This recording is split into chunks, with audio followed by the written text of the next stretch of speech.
आज एक बात को बिल्कुल क्लियर कर लेते हैं। ये वो लोग नहीं होते हैं जो कंफ्यूज होते हैं अपने लाइफ में, या वो तुम्हारी केयर करते हैं, तुम्हारी वैल्यू करते हैं, तुम्हें प्यार करते हैं, बल्कि ये वो लोग होते हैं जो सिर्फ और सिर्फ तुम पे अपना कंट्रोल रखना चाहते हैं। ना वो तुम्हें फुली एक्सेप्ट करेंगे और ना ही वो तुम्हें फुली छोड़ेंगे। और इसको साइकोलॉजी में बोलते हैं emotional leeching. Core psychology, possession without responsibility.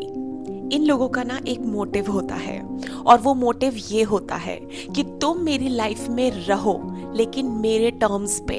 ऐसे टॉक्सिक लोगों को चाहिए तुम्हारा एक्सेस, तुम्हारी इमोशनल अवेलेबिलिटी, तुम्हारी अटैचमेंट, तुम्हारा उनके लिए वेट करते रहना, लेकिन वो कभी भी अकाउंटेबिलिटी नहीं लेते हैं। वो कभी भी कमिटमेंट की या रिलेशनशिप की रिस्पॉन्सिबिलिटी नहीं लेंगे।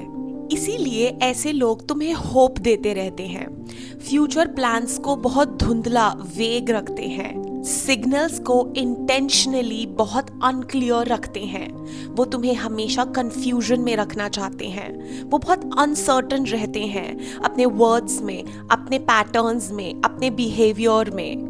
और ये बिल्कुल भी एक्सीडेंटल नहीं होता है, ये पूरी तरीके से डिजाइंड होता है, प्लान्ड होता है और कैलकुलेटेड होता है। रीजन नंबर 1, उनको अपनी ईगो को हमेशा फीड रखना होता है। उन्हें अपनी ईगो को हमेशा सैटिस्फाइड रखना होता है through their uncertain actions. Psychology का एक रूल है, जितना तुम कंफ्यूजन में रहोगे, जितना तुम उस पर्सन का वेट करते रहोगे, उतना उनको पावरफुल फील होता है। तुम्हारा कंफ्यूजन उनके ईगो का एक फ्यूल है। उनको ये हमेशा यकीन रहता है, वो इस बिलीव में रहते हैं कि अभी भी तुम उनकी वैल्यू करती हो। तुम्हारा कंफ्यूजन उन्हें प्रूफ देता रहता है कि तुम उनसे प्यार करती हो और तुम्हारी अवेलेबिलिटी गारंटीड है, तुम कभी भी कहीं नहीं जाओगी। इसीलिए वो तुम्हें कभी भी क्लियरिटी नहीं देंगे, क्योंकि इससे उनकी ईगो बूस्ट रहती है, क्योंकि तुम्हारी कंफ्यूजन उनके ईगो को सेटिस्फाई करती है। Reason number 2, backup psychology, and this is intentional. Toxic लोग हमेशा ऑप्शंस को ओपन रखते हैं। तुम उनके लिए कभी भी मेन ऑप्शन या मेन चॉइस नहीं बनोगी।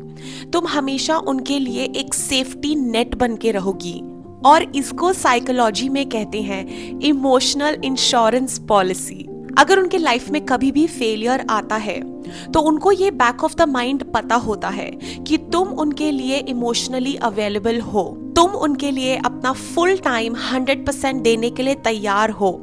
इसीलिए वो तुम्हें हमेशा अपने बैकअप में रखते हैं, और इसी रीजन से वो तुम्हें हमेशा अपने अनक्लियर अनसर्टेन वर्ड्स से बांध के रखते हैं। वो तुम्हें फेक प्रॉमिसेस देंगे, लेकिन कभी भी उसको एक्शन में कन्वर्ट नहीं करेंगे। वो तुम्हें एक वेग फ्यूचर में रखेंगे, लेकिन उनके पैटर्न्स और बिहेवियर उसको कभी भी मैच नहीं करेगा। बेसिकली वो तुम्हें एक थ्रेड में बांध के रखना चाहते हैं। Reason number 3, control without exposure. Commitment का मतलब होता है ओपन रहना, रिस्क लेना, आंसर देना, रिस्पॉन्सिबिलिटी लेना, अकाउंटेबिलिटी लेना। और एक टॉक्सिक पर्सन ये सारी चीजें अवॉइड करता है। टॉक्सिक पर्सन तुम्हें हमेशा मिक्स्ड सिग्नल्स में रखना चाहता है। वो तुम पे अपना कंट्रोल रखना चाहता है। वो कभी भी अपने एक्शंस की अकाउंटेबिलिटी नहीं लेगा। वो तुम्हें फेक प्रॉमिसेस देगा। वो तुम्हारे लिए 0 एफर्ट्स करेगा। तुम्हारे लिए वो कुछ भी लूज नहीं करेगा। इसीलिए टाइम टू टाइम वो तुम्हें ये दिखाते हैं कि तुम उनके लिए इम्पोर्टेंट हो। वो तुम्हें क्लोज भी रखते हैं, लेकिन खुद वो एक सेफ डिस्टेंस में रहते हैं। Reason number 4, psychology ownership illusion. एक टॉक्सिक पर्सन तुम्हें ओन करना चाहता है। वो तुम्हें दिखाता है कि उसका तुम पे पूरा राइट है, लेकिन वो तुम्हारी रिस्पेक्ट नहीं करता। वो तुम्हारी बाउंड्रीज और तुम्हारी लिमिट्स को बार बार पुश करता है। उसके लिए तुम्हारा टाइम, तुम्हारी अटेंशन, तुम्हारा इमोशनल लॉयल रहना बहुत इम्पॉर्टेंट है। इसलिए जब तुम डिस्टेंस बनाने लगती हो या जब तुम दूर जाने लगती हो तो सडनली उनके वर्ड्स, उनके एक्शंस चेंज हो जाते हैं। वो बहुत स्वीट हो जाते हैं, वो तुम्हें मैनिपुलेट करने लग जाते हैं। तुम्हें ये फीलिंग आने लगती है कि वो तुमसे बहुत प्यार करते हैं। वो सडनली तुम्हारी केयर करने लगते हैं। सडनली फोन कॉल्स बढ़ जाते हैं, टेक्स्ट मैसेजेस बढ़ जाते हैं। लेकिन ट्रस्ट मी, ये किसी भी तरीके का रियल प्रॉमिस नहीं है, ये एक ट्रैप है। जैसे ही उन्हें ये फीलिंग आने लगती है कि तुम अब डिस्टेंस मेंटेन कर रही हो, शायद अब तुम उनके लाइफ से वॉकआउट कर लो, शायद तुम अपनी एक्सेसिबिलिटी हटा लो, तो सडनली वो ओवर स्वीट हो जाते हैं। Reason number 5, their power comes from your waiting. Waiting is equal to imbalance. Psychology के अकॉर्डिंग जो पर्सन वेट करता है उसकी पोजीशन नीचे होती है, इसीलिए वो तुम्हें ज्यादा वेट करवाते हैं, फ्यूचर को वेग में रखते हैं, रिप्लाईज आंसर्स डिले करते रहते हैं। तुम वेट करती रहती हो और बार बार अपनी अवेलेबिलिटी दिखाती रहती हो, उनको ये रीअश्योरेंस मिलती रहती है कि तुम अभी भी अवेलेबल हो, तुम अभी भी उनकी वैल्यू करती हो। तुम वेट करती रहती हो और वो मूव नहीं करते। इन सब रीजन से तुम पर साइकोलॉजी इफेक्ट क्या होता है, और ये सेगमेंट सबसे ज्यादा इंपॉर्टेंट है। जब एक टॉक्सिक पर्सन या टॉक्सिक लोग तुम्हें कंफ्यूजन में रखते हैं, तुम्हें मिक्स्ड सिग्नल्स देने लगते हैं, तो तुम्हारे साथ थोड़ी सी गड़बड़ी होने लग जाती है। और वो थोड़ी थोड़ी गड़बड़ी कब इमोशनल ट्रॉमा में टर्न हो जाती है तुम्हें खुद नहीं पता चलता है।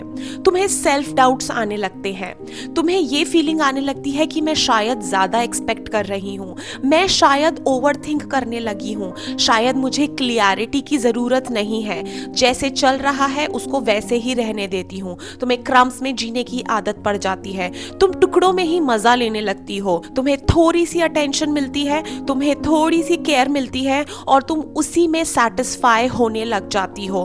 तुम्हारी इंट्यूशन पावर कम होने लग जाती है, तुम खुद पे ट्रस्ट करना छोड़ देती हो, और इसे साइकोलॉजी में कहते हैं लर्न्ड इमोशनल हेल्पलेसनेस।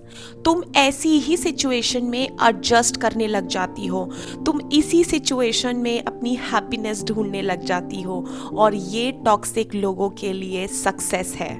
मैं तुम्हें एक ब्रूटल सच बताना चाहती हूँ।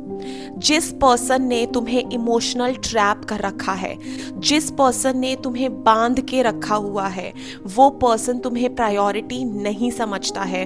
तुम उनके लिए सिर्फ और सिर्फ एक बैकअप प्लान हो और एक ऑप्शन हो, और एक ऑप्शन को कभी भी लाइफ में रिस्पेक्ट नहीं मिलती है। साइकोलॉजी के हिसाब से जो पर्सन तुम्हें 100% चूज नहीं करता है, जिस पर्सन ने, जिन लोगों ने तुम्हें सिर्फ और सिर्फ ऑप्शन बना रखा है, वो तुम्हें यूज कर रहे हैं, वो तुम्हें इमोशनली और मेंटली एक्सप्लॉइट कर रहे हैं। तुम इमोशनली यूज हो रही हो। फिर चाहे वो टॉक्सिक लोग स्वीट हो, सॉफ्ट हो, पोलाइट हो, लेकिन उनका पैटर्न यही रहता है। वो तुम्हें हमेशा क्रम्स में रखेंगे, ऑप्शंस में रखेंगे, तुम उनकी मेन प्रायोरिटी कभी नहीं बनोगी, और इसी तरीके से तुम एक्सप्लॉइट होती रहोगी। पावरफुल मैसेज है जो मैं तुम्हें देना चाहती हूँ।